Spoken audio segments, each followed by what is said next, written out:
നമസ്കാരം. Raf talk ഫുട്ബോളിലേക്ക് അവർക്കും സ്വാഗതം. യുവേഫ ചാമ്പ്യൻസ് ലീഗിൽ ഇന്ന് റയൽ മാഡ്രിഡ് അതിനിർണായകമായ പോരിനിറങ്ങുകയാണ്. എതിരാളികൾ RB സാൽസ്ബർഗാണ്.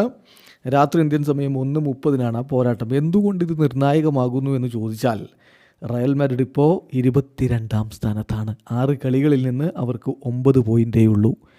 24 താഴെ പോയാൽ റൗണ്ട് ഓഫ് 16 വേണ്ടിയിട്ടുള്ള ആ ഒരു പ്ലേ ഓഫ് പോലും കളിക്കാൻ പറ്റില്ല. ടോപ്പ് 8 മാത്രമേ നേരിട്ട് റൗണ്ട് ഓഫ് 16 എത്തുകയുള്ളൂ. അതിനി സാധ്യതയില്ല എന്ന് ഇന്നലെ ആഞ്ചലോട്ടി തന്നെ സമ്മതിച്ചു. അപ്പോൾ ഈ കളിയിൽ എങ്ങാനും കാലിടറി പോയാൽ പണി പാലും വെള്ളത്തിൽ കിട്ടും. അപ്പോൾ അതുകൊണ്ടാണ് ഈ കളി ഇത്ര പ്രധാനമാവുന്നത്.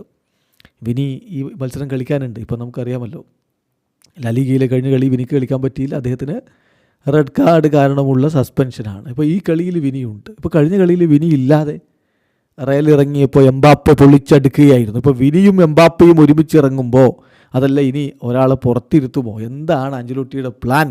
ആഞ്ചലോട്ടിയോട് ഇന്നലെ ചോദിച്ചു, വിനി ഓർ എംബാപ്പെ. അദ്ദേഹത്തിൻ്റെ മറുപടി, വിനിയും എംബാപ്പയും ഒരുമിച്ച് കളിക്കും.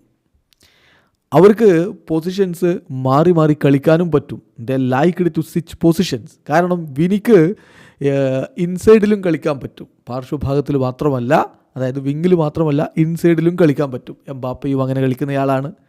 പക്ഷേ ഇപ്പോൾ അങ്ങനെ സ്വിച്ച് ചെയ്ത് കളിക്കാറില്ല. കാരണം ഞങ്ങൾ ബെല്ലിംഗാമിൻ്റെ റോള് കുറച്ചുകൂടി ഫിക്സ് ചെയ്തിട്ടുണ്ട് എന്നാണ് ആഞ്ചലോട്ടി പറഞ്ഞത്. ചുരുക്കത്തിൽ 2 സൂപ്പർ താരങ്ങളെയും ഒരുപോലെ ഉപയോഗപ്പെടുത്തി ഏറ്റവും മികച്ച റിസൾട്ട് ഉണ്ടാക്കാനുള്ള ശ്രമം തന്നെയാണ് ആഞ്ചലോട്ടി നടത്തിക്കൊണ്ടിരിക്കുന്നത്. അത് തുടരുക തന്നെ ചെയ്യും. പക്ഷേ ഇന്നലെ റയൽ പ്രഖ്യാപിച്ചിരിക്കുന്നവരുടെ സ്ക്വാഡ് നിങ്ങൾ കണ്ടല്ലോ. അതിൽ ഡിഫൻസിൽ പ്രശ്നങ്ങളുണ്ട്.